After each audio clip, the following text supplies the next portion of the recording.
Assalamu alaikum wa rahmatullahi wa barakatuhu, and welcome to another episode of our exciting and fascinating series towards understanding Surah Yusuf. I am your host, Yasir Qadhi. In our last episode, we were talking about the interpretation of the dream of the king, and the fact that Yusuf alayhi salam gave them this interpretation, and this news now reaches the king back. Today's episode, inshaAllah ta'ala, will take up the story from the king finding out who is Yusuf and what is the story of Yusuf. Stay with us. لقد كان في قصصهم عبرة لأولي الألباب ما كان حديثا يفترى ولكن تصديق الذي بين يديه وتفصيل كل شيء وهدى ورحمة لقوم يؤمنون. Assalamu alaikum wa rahmatullahi wa barakatuhu. We were talking about the dream of the king that had been interpreted by the Prophet Yusuf alayhi salam. If you remember, the king had seen 7 fat, healthy cows being eaten by 7 thin cows. And he had seen 7 grains of corn that were ripe and luscious and basically producing a lot of grain, and 7 of them that were withered away and dry. And Yusuf alayhi salam understood immediately what the dream meant, and he interpreted automatically. And he gave them also not just the interpretation, he told them what to do to solve the problem. And the problem was that there would have been 7 years of drought after 7 years of basically luscious produce. There would have been 7 years of famine. So Yusuf alayhi salam told them, for 7 years you will produce as you are customarily used to producing. Make sure you save all of it, except for a little, illa qalilan, that you're going to have to eat. And then there will come 7 years of difficulty, and they will eat up the 7 years of produce that happened. I want to talk a little bit about dreams and dream interpretation, because dreams is a constant theme of Surah Yusuf. The surah starts with a dream, and we see the dream of the people in the prison, we see the dream of the king himself, and then the end of the surah, we see the conclusion and the interpretation of the dream of Yusuf alayhi salam. As we said, dreams are of 3 types. One of them is the dream that yourself imagines, your soul imagines. Another is from shaitan. And the ministers accused the king of seeing one of these types of dreams. You are seeing jumbled up, messed up nightmares from shaitan. And the third type, we call it ru'ya, which means from Allah subhanahu wa ta'ala. What I want to clarify in a few minutes is that the concept of dream interpretation is a blessing that Allah gives to His chosen servants. People are blessed with this knowledge. It is not something that you can look up in an encyclopedia or a book. It is very common to find books in the marketplace that say how to interpret dreams, or the dictionary of dreams. And there is a famous fabricated book that is attributed to a great scholar by the name of Muhammad ibn Sirin. And they say this is the dictionary of interpretations of dreams by Muhammad ibn Sirin. This book is in fact a fabrication. Muhammad ibn Sirin was a great scholar. He was a student of Abu Hurairah. And he was a dream interpreter, but he never wrote a book.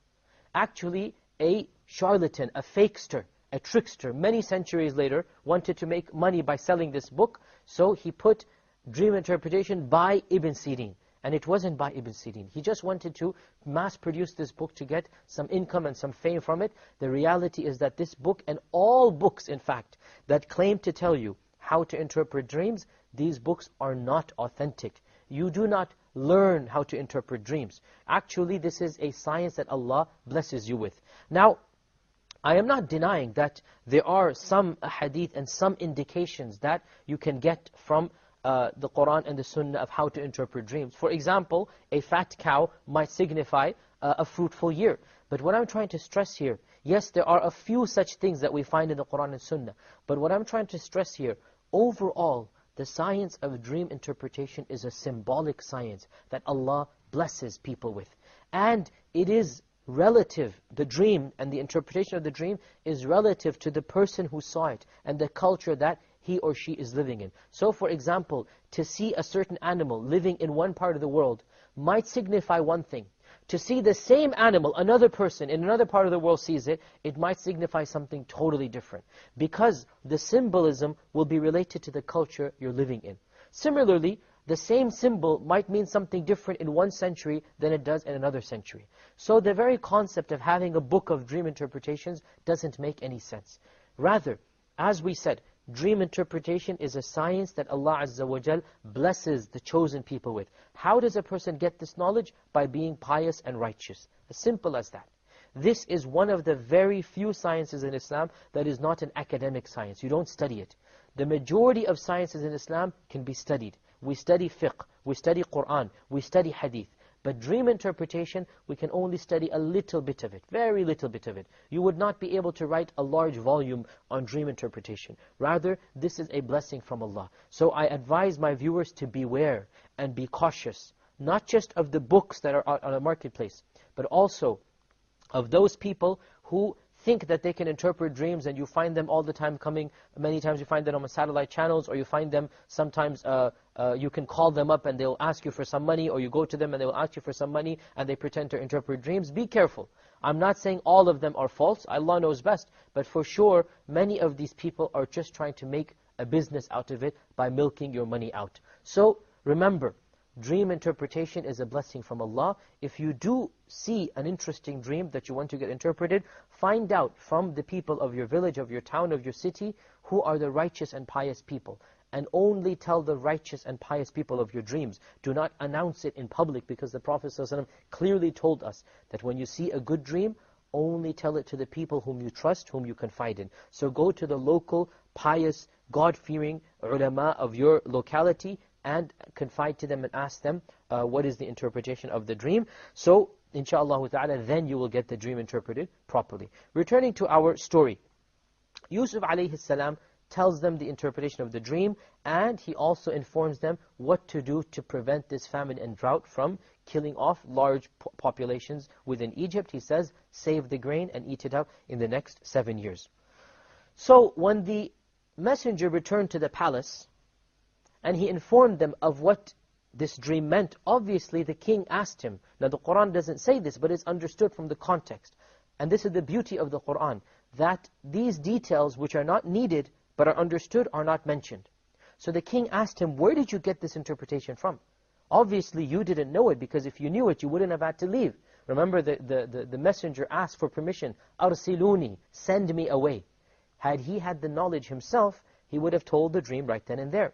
The fact that he needs to go away and then he comes back and he tells them this is what the dream means, therefore the king understood that you didn't get this yourself, you must have gotten it for somebody. So he asked him, where did you get it from? The messenger said, there was this person in prison, in jail, he was the one who told me of the dream. So the king said, bring him to me, I want to speak to him directly. قال الملك ائتوني به فلما جاءه الرسول. The messenger comes from the king. Not the same person. Now the king's guards are coming. Now an elite force is coming. To say, come out of jail, the king is calling you. Come now out of this prison. You have been locked up for almost a decade. And now you're going to be released, not just to any house. We're going to take you straight to the palace of the king. So the messengers, the elite guard come to release Yusuf from the prison. Lo and behold, what does he say? He says, قَالَ ارْجِعْ إِلَى رَبِّكَ. Go back to the king. After having remained in prison for so long, he says, go back to the king. فَاسْأَلْهُ مَا بَالُ النِّسْوَةِ اللَّاتِي قَطَّعْنَ أَيْدِيَهُنْ. What is the matter? What is the affair? What is the secret of those women who cut their hands? All of those women who had cut their hands, he must have now mentioned all of them. And he said, go ask the king to find out from them what is the real state of affairs.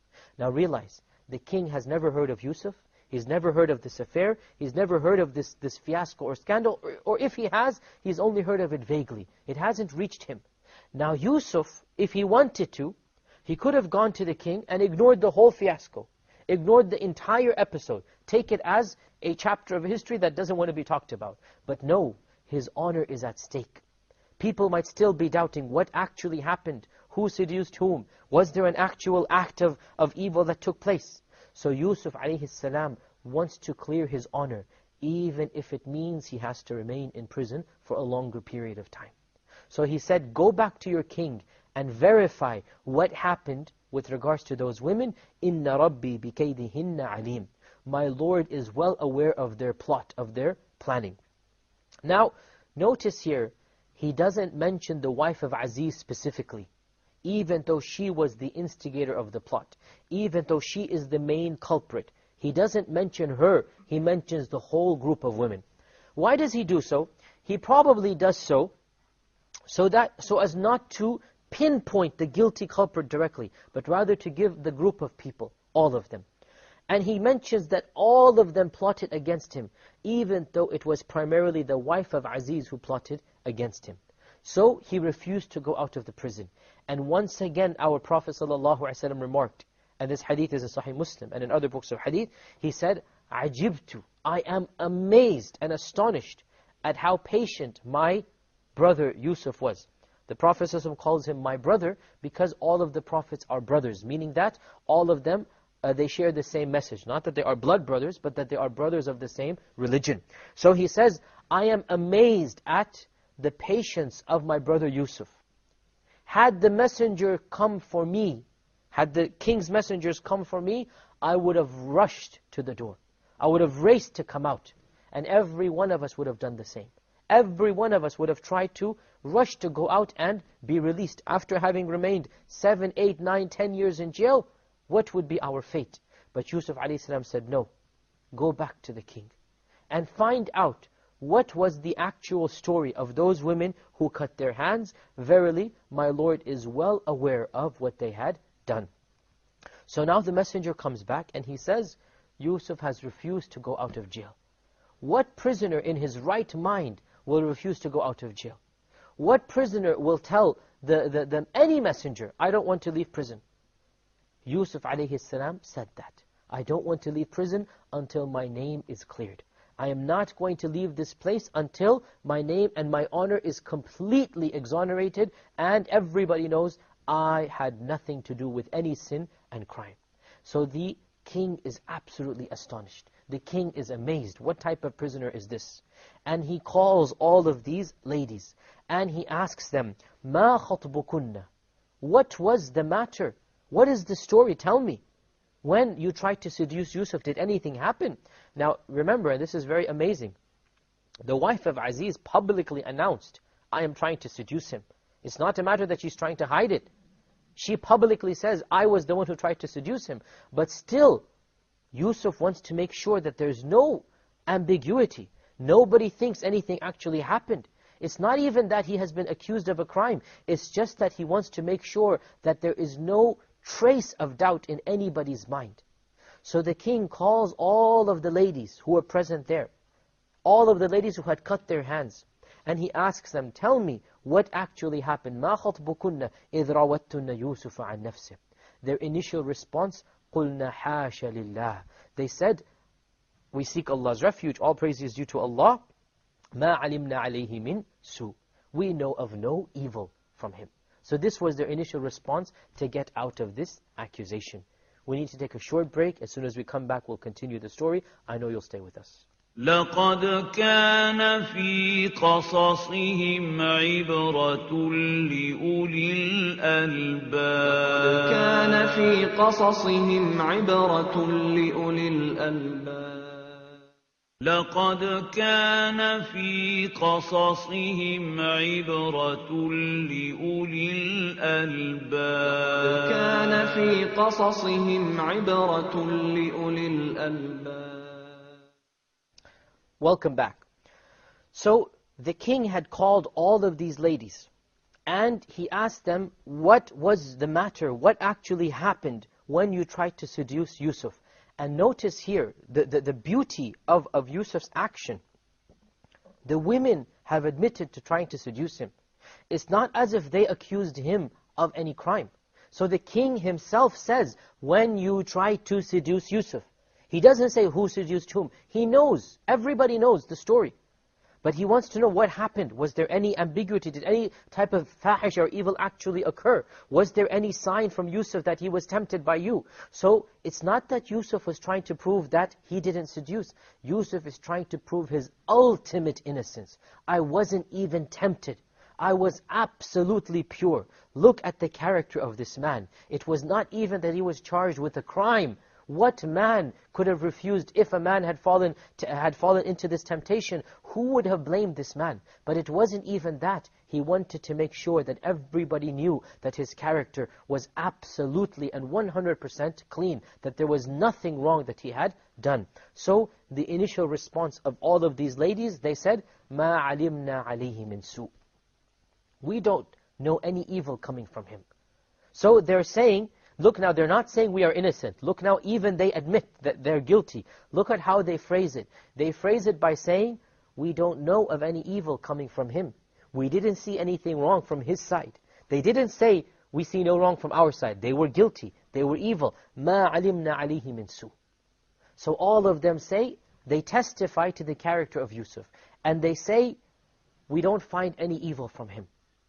But at this stage, and now here, many historians say that the minister, Al-Aziz himself, had passed away in this time. So the minister had now died, and so the wife of the minister now is a widow. She is now without a husband. This is, as I said, one interpretation. And here, of course, I mean, just a side point or a tangent, we have to realize that the details of the stories of the Qur'an that we obtain from sources outside the Qur'an, we have to be a little bit more careful about them. These details, we call them in Arabic Isra'iliyat, or stories that we get from Jewish and Christian narratives. Isra'iliyat, and we have to mention this because we've been talking quite a lot about other details. Isra'iliyat, or these extra Qur'anic interpretations, extra Qur'anic details, it is permissible to narrate them, but we have to realize that their source might not be true. If this narrative contradicts the Qur'an and Sunnah, we have to reject it. If the narrative supports the Qur'an and Sunnah, then of course the Qur'an and Sunnah is sufficient for us. But if the narrative fills in the blanks, gives us details that neither contradicts nor goes against, in this case, we may narrate it, but we may also have to make sure that we realize that this is from the Isra'iliyat. For example, the name of the wife of the minister, it is not found in the Qur'an and Sunnah. We find it in Jewish and Christian sources, that her name was Uzlikhya or Zulaykha. This is a name that is not found in the Qur'an and Sunnah. Can we use this name? Well, if we use it, we have to realize that this is a name that we don't know for sure. It is found in other sources, it is not found in our source. On the other hand, we find certain things that are absolutely false in Jewish and Christian sources that goes against the Quranic version. For example, in the Jewish and Christian version, we find that Yusuf a.s. actually did something that was not absolutely right to do, or he ended up marrying Zulaykha. And this is a common myth that many Muslims have taken, and it is not found in the Qur'an and Sunnah. And in fact, it would go against the perfection of the character of a Prophet of Allah to marry a woman who had such character that is not appropriate to have. So this is something that actually goes against our version, and we need to reject it. And also a point in mind, the story of Yusuf and the wife of Aziz, the Quranic version is one thing. And then we find later storytellers have embellished it and have given details and have made it into a love story. And it was not a love story. Yusuf a.s. did not end up marrying the wife of Aziz. This is not found in any Islamic version or text, and this is not something that is appropriate for a prophet. And yet we find many of the storytellers have embellished the story and made it into a love story, and this is not something we need to avoid. The Qur'an is quite clear about what happened, and we should stick with the Qur'anic version. Returning to the story, once the women have exonerated Yusuf and they have said there's nothing wrong with Yusuf, he was innocent. Now, قالت امرأة العزيز. Now the wife of Aziz says, الآن حصحص الحق. Now the truth is حصحص. حصحص means manifest, clear. Now the truth must be said. أنا راودته عن نفسه. I was the one who tried to seduce him, and verily إنه لمن الصادقين. He is of those who is completely honest and true. إنه لمن الصادقين. He is of those who is completely true, completely honest. He has no sin done upon him. He has no evil character. ذلك ليعلم أني لم أخنه بالغيب. I say this so that he may know that I never betrayed his trust, and that Allah does not guide those who betray themselves. وَمَا أُبَرِّئُ نَفْسِي. And I am not fully saying that I am completely innocent. I'm not saying this. Verily, إِنَّ النَّفْسَ لَأَمَّارَةٌ بِالسُّوءِ. Verily, all souls have this innate inclination to do evil, except for those whom my Lord has shown mercy. Verily, my Lord is forgiving and merciful. Now, these two verses, verse 52 and 53, have been the source of a lot of interpretation, a lot of speech between the scholars. Who said it and what does it actually mean? But to summarize, the question arises, who said verse 52 and 53? Well, if you look at the context of the surah, the context of this verse, the first thing that comes to mind is that the wife of Aziz is the one who is speaking. So the wife of Aziz says, I say this. Say what? I say this, that I was the one who seduced him. I say it so that he may know, my husband or my ex-husband, meaning he has died, so that he may know, or that it may be known that I wasn't dishonest to him. In other words, I never actually committed the act. So she admits, I tried to seduce him, but it didn't happen. So in the end of the day, I didn't actually betray the bed of my husband, even though I committed the crime of trying to seduce Yusuf and trying to do the act, still it never happened. So let everybody know that in the end of the day, I actually did not commit the crime. So I want to say this publicly, and I want to make the air clear that I was guilty of seducing him, but I was not guilty of committing the act of intercourse. This is what you're trying to say. وَأَنَّ اللَّهَ لَا يَهْدِي كَيْدَ الْخَائِنِينَ. And that Allah subhanahu wa ta'ala does not guide the plots of those who are evil and dishonest. And then, to make sure that everybody understands, she is saying, وَمَا أُبَرِّئُ نَفْسِي. I'm not saying that I'm innocent. I know I'm guilty. I know I'm guilty of what? I'm guilty of trying to seduce him. So she's saying, don't think I'm trying to be pious. Don't think that I'm trying to say that, oh, I have not committed any sin. I know that I have committed the sin. And the sin that I've committed is the sin of seduction and not the sin of actual fornication. And then she makes a little excuse for himself. إِنَّ النَّفْسَ لَأَمَّارَةٌ بِالسُّوءِ. Verily, the souls, they are inclined to evil. And as we said, especially the evil of lust, especially the evil of being attracted to the opposite gender and acting upon that attraction. This is a lust that every single human being has. And the men have it to a level more than women do, even though in this case we find the women have it more than the man does. And this is the whole beauty of the story of Yusuf, that Yusuf, despite the fact that he is a young man, is able to fight that temptation, and it is the married women around him who fall prey to this temptation. So she makes an excuse and she says, verily, souls are inclined towards evil, إِلَّا مَا رَحِمَ رَبِّي, except for those whom my Lord has shown mercy. There are a few who are above falling into this sin. Verily, my Lord is forgiving and merciful. I hope for forgiveness from my Lord. Even though she does not believe in Allah, she still believes in her gods, and she expects her gods to forgive her for this sin. This is the first interpretation of the verse. The second interpretation, and this is a bit more difficult to understand, is that it is not the wife of Aziz who is speaking. Rather, it is Yusuf speaking now.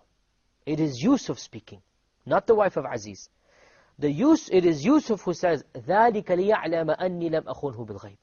This I have done, meaning I have refused to go out of prison. I have refused to answer the king. And I wanted the king to question the women. Why? So that he may know that I was honest. Who is the he? Once again, we have interpretations. One group of scholars says the he is my master. So that my master may know that I never did the crime. I was innocent. And the other interpretation, so that he may know, i.e. my Lord may know, Allah Azza wa Jal may know, that I was honest and truthful to him. But to be honest here, this second interpretation seems a bit far-fetched. The second interpretation requires a little bit of changing of the context. And also, Allah Azza wa Jal knows everything. Allah Azza wa Jal does not need to be shown this through the king's tactics of calling the women. So this is not something that makes sense. Also the fact that Yusuf alayhi salam is supposed to have said, وَمَا أُبَرِّئُ نَفْسِي, that I am not saying I'm totally innocent. The scholars say what Yusuf was trying to say, I had the inclination as well, but I controlled it. And he makes an excuse for saying, verily, souls are inclined towards evil, except for the souls that my Lord has shown mercy on. The interpretation that Yusuf was the one speaking here, it requires a little bit of imagination. And in fact, it goes against the context of the verse. So even though linguistically it might be possible, the reality is that the first meaning that comes to mind, and inshallah ta'ala the correct one, the one who was doing the speaking throughout all of these verses is the wife of Aziz. Now, here, Allah Azza wa Jal says that this woman said, إِنَّ النَّفْسَ لَأَمَّارَةٌ بِالسُّوءِ, that verily the souls are inclined towards evil. How many types of souls are there? There are a number of types of souls. There is the soul that is inclined towards evil. And then there is the nafs, that is al-mutma'inna, or the pious one. And then there is the nafs that is al-lawwama, or the one that is in between. And this is one interpretation of the ulama, that there are three types of souls. The pious soul, the nafs al-mutma'inna, the evil soul, the ammara bis-su, and then the soul that is in the middle, nafs al-lawwama. And there are other interpretations as well. This leads us to the conclusion of today's episode. Insha'Allah ta'ala, in our next episode, we will continue talking about the story of Yusuf and what happened between Yusuf and the king. Join us then. Until next time, Assalamu alaikum wa rahmatullahi wa barakatuh. لقد كان في قصصهم عبرة لأولي الألباب كان في قصصهم عبرة لأولي الألباب لقد كان في قصصهم عبرة لأولي الألباب